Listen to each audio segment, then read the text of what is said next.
Here are your divorce papers. My new wife will take care of everything now. So get out, you useless woman. My husband, Win, sneered as he shoved the documents into my hands. His words rang in my ears, cruel and final. My hands trembled as I clutched the papers, the weight of years of sacrifice crashing down on me. I had been caring for his mother for nearly 8 hours every single day, bathing her, feeding her, enduring her sharp tongue and constant criticism, while Win carried on with his own life as if none of it concerned him. And now, this. Wait, I stammered, my throat tightening. This is so sudden. It's not sudden at all. Win cut me off with a derisive laugh. You just didn't notice. Leighton and I have been together for 2 years already. The words struck me like a physical blow. 2 years? My vision blurred as I tried to comprehend what he was saying. Had I really been so blind, so consumed with survival, that I had missed the betrayal unfolding right under my nose? As if on cue, the woman standing smugly beside him stepped forward. She was young, with delicate features and a confidence that came from knowing she had won. She placed a hand over her swollen belly and smiled cruelly. I'm pregnant with his baby, she said proudly. That's why you're no longer needed. Their laughter filled the room, crude, mocking, heartless. I glared at them, my shoulders trembling with anger and humiliation. Seeing my reaction only made their laughter grow louder, echoing through the house like a taunt I could never escape. And then, something inside me shifted. The humiliation, the anger, the years of abuse and disregard, all of it boiled over and hardened into something else. Instead of crying, instead of pleading, I felt my lips curve upward. A strange calm settled over me. Okay, I said, my voice slow and drawn out, almost playful. Their laughter faltered. Both of them turned to look at me with confusion, as if they hadn't expected such a response. I smiled sweetly, feeling the sharp edge of my own words forming before I spoke again. Finally, I whispered, "You've said it." I straightened my back, looking Win in the eye. I was actually thinking I'd reached my limit too. If you want me to leave, I'll gladly do so. But make no mistake, I will be getting compensation.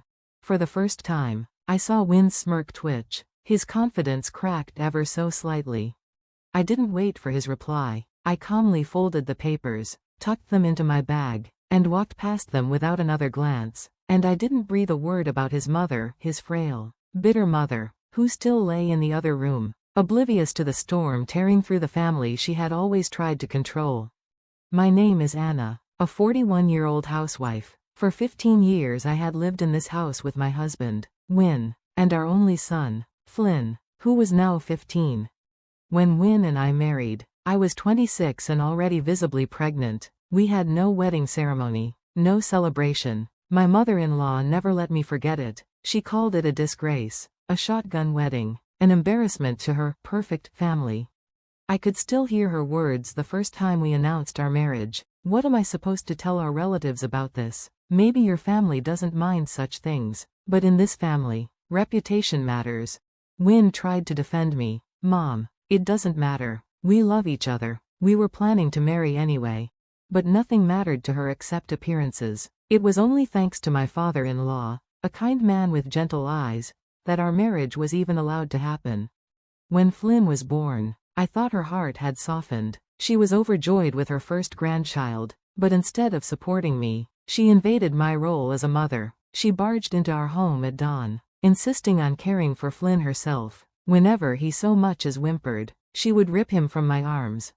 I remember the horror I felt the day I walked into the living room and found her spitting pre-chewed rice into a spoon to feed him. "This is how I raised Win," she had said proudly, as if her outdated methods were unquestionable. When I protested, she accused me of calling her unclean. Win, instead of defending me, scolded me for talking back to his mother.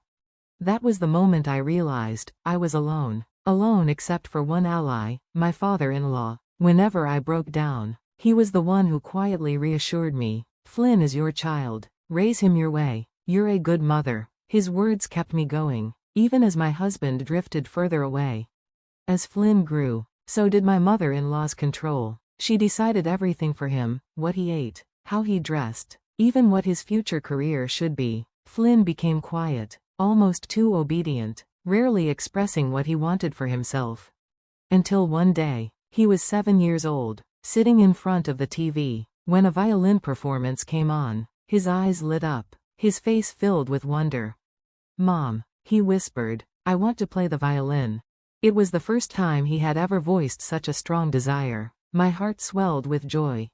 But when I told Win and his mother, they both erupted in fury. "Violin? That's ridiculous," my mother-in-law scoffed. "Violin is for girls. He should go to cram school and study to be a doctor. That's the only future worth having." "She's right," Win agreed. "Don't put strange ideas in his head." I watched Flynn's shoulders droop, his eyes fill with silent disappointment, and something in me broke. "No," I said firmly, louder than I had ever dared speak in that house. "It's Flynn's choice. He loves violin, and I won't let you crush his dream." The room fell silent. My mother-in-law's face twisted with rage. "You ungrateful woman, always talking back. Do you think you know better than me?" she stormed out, furious. Win shook his head, muttering, "You just made Mom angry again. Forget the violin." Then he followed her, leaving Flynn and me alone. I turned to my son, who looked up at me with tearful eyes. "Mom, am I not allowed to learn violin?" I knelt down, hugging him tightly. "Of course you are," I whispered. "You have a right to dream, and I'll be by your side, no matter what." And so, against all odds, I enrolled Flynn in violin lessons. My mother-in-law never forgave me for it. She withdrew her affection from Flynn entirely, no longer doting on him, but for the first time, Flynn was truly happy. What I didn't know then was that his love for the violin would not only shape his future, it would also give me the strength to finally stand up to the people who had tried to break me. That year, misfortune suddenly struck my mother-in-law. One ordinary morning, as she was sipping her tea, her cup slipped from her trembling hand and shattered on the floor. Her face drooped, her words slurred, and within minutes we were rushing her to the hospital. The diagnosis was swift and grim, a stroke that left her right leg paralyzed and her speech impaired. From that moment on, everything changed.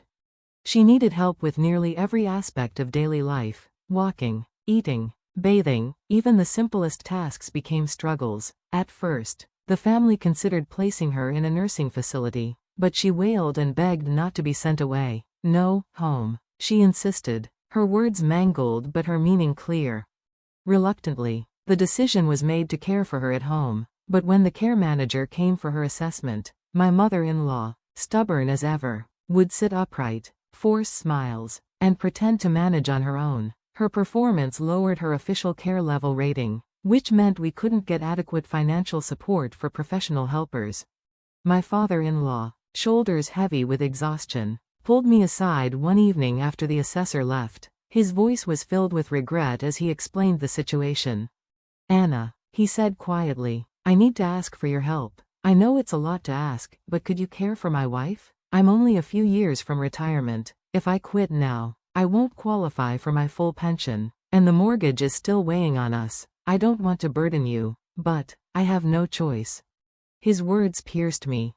Of all the people in this house, he was the only one who had ever defended me. He had spoken kind words when I was at my lowest, when even Win sided against me. Looking at his pleading expression, I couldn't bring myself to say no, even though my heart resisted, even though every memory of my mother-in-law's cruelty told me to refuse. My lips formed the words anyway. "I'll do it," I whispered. The relief in his eyes was immediate. He clasped my hands tightly, bowing his head as though my acceptance had lifted 1,000 pounds from his shoulders. As I watched him leave for work the next morning, he turned back 3 times, apologizing over and over, and I, standing in the doorway, wondered if I had just agreed to something I would never survive. My instincts proved right. Though her body was weakened, my mother-in-law's venom was stronger than ever. Her tongue, though slurred, lashed me daily. Her insults came in broken words and fragments, but the contempt was always clear. One afternoon, as I helped her adjust in bed, she spat the words at me like poison. "I'd rather die than you." The saliva hit my cheek. I froze, my hand tightening around the blanket I was tucking in. "Please don't say such things," I murmured, forcing calm into my tone. "Shut up," she barked, her eyes blazing. "Stupid woman. Letting son play violin. Useless. No future. Her words stabbed me in the heart. Flynn, my gentle, hard-working boy, was the one light in my life. His love for the violin was pure, and I had fought so hard to protect that joy for him. I clenched my fists. For years, I had swallowed my anger, bowed my head, endured in silence, but something inside me snapped. Please stop speaking ill of Flynn, I burst out, louder than I intended. My voice shook, but I did not back down. He loves playing the violin, and he works harder than anyone. Don't you dare belittle him when you don't even know how he feels. For a moment, she looked startled, as though she had never expected me to raise my voice, but the surprise quickly twisted into fury. How dare you? She screeched, her voice cracking as she reached for the items on her nightstand. One by one, she hurled them, pill bottles, tissues, even the remote, anything within reach. Get out, get out. I ducked instinctively, shielding my head with my arms. My heart pounded in my chest as she continued her tirade, her face red with rage. You, bad mother, can't raise child? Get out. Her shrill cries echoed down the hallway, and I stumbled backward, my hands trembling as I fled the room. My chest felt heavy, as though every insult had lodged itself inside me like a stone. For nearly a year, I had cared for her like this, 8 hours a day, every day, until my father-in-law returned from work, and for nearly a year, I endured. But that day, as I leaned against the wall, struggling to catch my breath, I felt the last of my strength leave me. I can't do this anymore, I whispered to myself. I've reached my limit. I resolved then to tell my father-in-law the truth, that I could no longer go on like this. But before I could move, I heard the front door opening. That couldn't be him, it was far too early. I frowned, wiping my face, and stepped toward the entryway, and then I froze. Ah, a familiar voice drawled casually, so you were here. It was Win. But he wasn't alone. Standing beside him was a young woman, her figure delicate yet unmistakably rounded by pregnancy. Her hand rested protectively over her swollen belly, her lips curled into a triumphant smirk. The world tilted beneath me. He had told me he was leaving that morning for a business trip, yet here he stood, not in some faraway city, but right at our doorstep, with her. My heart sank, my stomach churned, and 100 unspoken questions clawed at my throat. Who was she? How long had this been going on? And why was he looking at me with such cold, unapologetic eyes?